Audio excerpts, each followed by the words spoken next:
तर मित्रांनो, स्वागत आहे आपल्या मराठी गोष्टी या यूट्यूब चॅनलमध्ये। तर आपल्याला या गोष्टी आवडल्यास कृपया लाईक, शेअर तसेच सबस्क्राईब करा। मित्रांनो, आज आपण अकबर बिरबल यांची उंची खिचडी ही गोष्ट बघणार आहोत। दिल्लीच्या जबरदस्त थंडी चराऱ्याला गोठावून टाकत होती।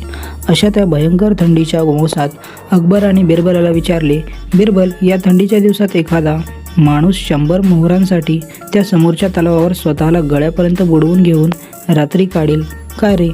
कुणी सांगावं। परिस्थितीने गांजलेला पण प्रकृतीने ठणठणीत एखाद्या माणूस हे कर्तव्य करायला तयार होईल। बिरबल बोलावून गेला। दुसऱ्याच दिवशी बिरबलाला असा मनुष्य आढळला जो त्याला बादशाहकडे नेऊन गेला। बादशाह त्याला म्हणाला, कुठल्या तऱ्हेची ऊब न घेता उघड्या अंगानं संबंध रात्र त्या तलावात गळ्यापर्यंत बुडलेल्या स्थितीत काढायची। ही अट तुला मान्य आहे ना? त्या गरजू माणसाने ती अट मान्य केली आणि बादशहाने ठेवलेल्या शिपायांच्या जागत्या पहाऱ्यात या तलावात बर्फागार पाण्यात त्याने ती संबंध रात्र घालवली।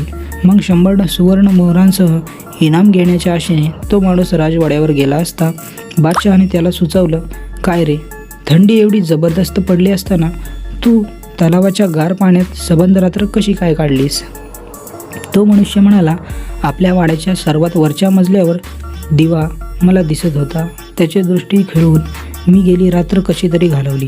त्याचं हे विधान ऐकून बादशहाच्या होजऱ्या म्हणाला, खाविंद आपला वाडा त्या तलावापासून अर्धा मैल असला तरी त्याच्या वरच्या मजल्यावर जळत असलेल्या दिव्याकडे हा टक लावून बघत राहिल्याने त्याची ऊब याला थोड्याफार प्रमाणात का होईना मिळाली। म्हणजे याने कुठल्या तऱ्हेने ऊब न घेता तलावाच्या पाण्यात रात्र काढण्याची अट मांडलेली आहे। तेव्हा त्याला कसल्या 100 सुवर्ण मोहरा द्यायच्या। हुजऱ्याच्या या म्हणण्याला बादशहांनी दुजरा दिला आणि तो गरीब मनुष्य हसमुखाने मनाने परत गेला। मात्र त्याच दिवशी त्याने बिरबलाची भेट घेतली आणि आपल्यावर आलेल्या अन्यायाची त्याला माहिती दिली। बिरबलाने त्याला थोडा धीर द्यायला सांगितलं, घरी जाऊन सांगितले। दुसऱ्या दिवशी बराच उशीर झाला तरी बिरबल दरबारात आला नसल्याने पाहून बादशहाने दरबारी मंडळाकडे त्याची चौकशी केली। तेव्हा एक जण हसत हसत म्हणाला, खाविंद, आपल्या लाडक्या बिरबलाचे डोके फिरले। यमुनेकडे 20 हात उंचीने 3 खांब अगदी एकमेकांजवळ पुरून त्यावर त्याने खिचडीसाठी धान्याची एक हंडी ठेवली आणि खाली जमिनीवर त्याने गवताची एक बारीकशी छोटीशी पेटवली आहे।